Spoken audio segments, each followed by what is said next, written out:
Hola, soy Carlos Montejo y en los próximos minutos estaremos haciendo un breve recorrido por los hitos más importantes de la historia de las neurociencias.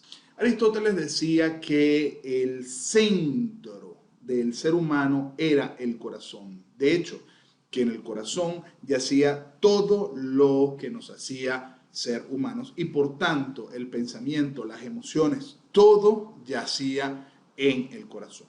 ¿Y qué observaba Aristóteles?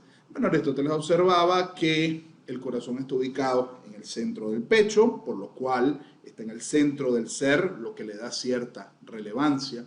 El corazón responde a emociones, cuando tenemos estímulos emocionales, nuestro corazón responde y adicionalmente cuando se secciona, cuando se corta, el corazón responde, cosa que no pasaba con el cerebro.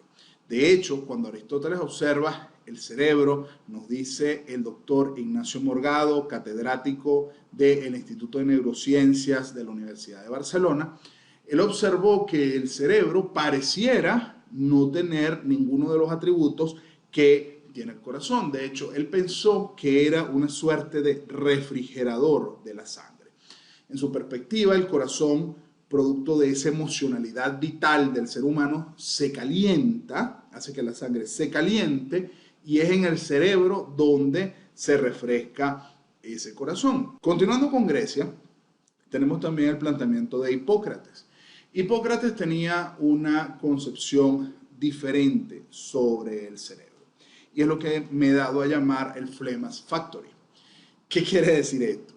Según Hipócrates, los órganos segregaban unas sustancias unos humores que se llamaban flema y en el cerebro se depuraba esa flema, se limpiaba esa flema que caía a través del sistema nervioso para eliminarla. Esta flema no solamente desde esta perspectiva era un subproducto metabólico, sino que los desequilibrios en esos distintos humores era lo que generaba las enfermedades. E incluso Hipócrates produjo una teoría de personalidad basada en los temperamentos, donde él predice cómo son las personas en base a la acumulación de esas sustancias en el cuerpo, ¿no? Que son lo que llaman el flemático, el colérico, el sanguíneo y el melancólico, que incluso son teorías, llamémosla de personalidad, que se utilizan hoy en día inclusive, sobre todo en el mundo de las ventas, para catalogar rápidamente el perfil de los clientes. Adicional a esto, Hipócrates consideraba en efecto que el cerebro, aparte de esta función relacionada con la flema, era el centro de las emociones. Incluso él notó que cuando hay un daño en el cerebro, ese daño se refleja en el contralado del cuerpo.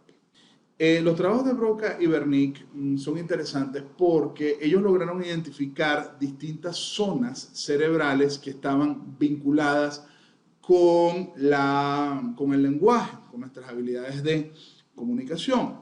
Broca identifica una zona encargada de producir el lenguaje en el hemisferio izquierdo, debajo del lóbulo frontal, y él determina que esa estructura es la que permite la articulación de los morfemas, de las palabras, la generación de las palabras. Posteriormente, Wernicke identifica otra zona que se encuentra en el hemisferio izquierdo, aunque puede variar en algunas personas y encontrarse en el hemisferio derecho. Y él identifica que esta parte está relacionada con la interpretación de los sonidos que captamos a través de los oídos. Dicho de otra forma, en forma de un esquema gráfico, el centro de Wernicke es responsable de procesar los sonidos que escuchamos y ser capaz de relacionarlos con habla y lenguaje, con toda la información que tenemos en el cerebro, mientras que el centro de Broca está involucrado en el ordenamiento de las palabras, en la producción del sonido y de las frases y de las oraciones. Entonces, aquí hay un fenómeno interesante que se llaman las afasias de Wernicke y la afasia de Broca. Afasia es la incapacidad de poder hablar, ¿no? Y en los dos casos, cuando hay daños en estas zonas, se produce afasia, pero por razones completamente diferentes. Si hay un daño en la zona de Broca, se produce una afasia porque no hay capacidad para articular las palabras, para generar el sonido. Mientras que cuando hay daño en la zona de Wernicke, la afasia se produce porque la persona no es capaz de procesar la información que está recibiendo.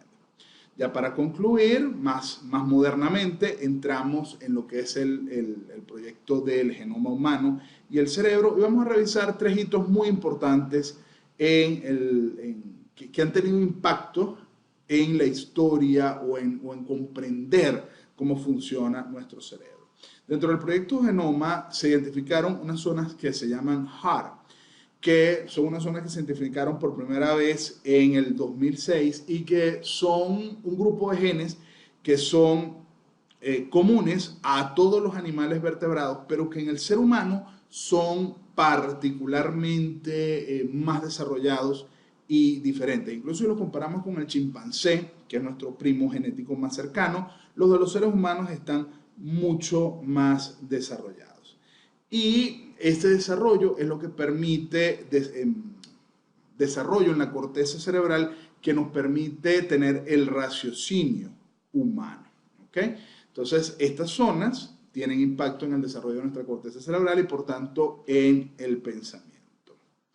Se cree también que estas zonas de HAR pueden funcionar como potenciadores neurológicos, es decir, favoreciendo la mejora en la capacidad neuronal del cerebro para procesar información.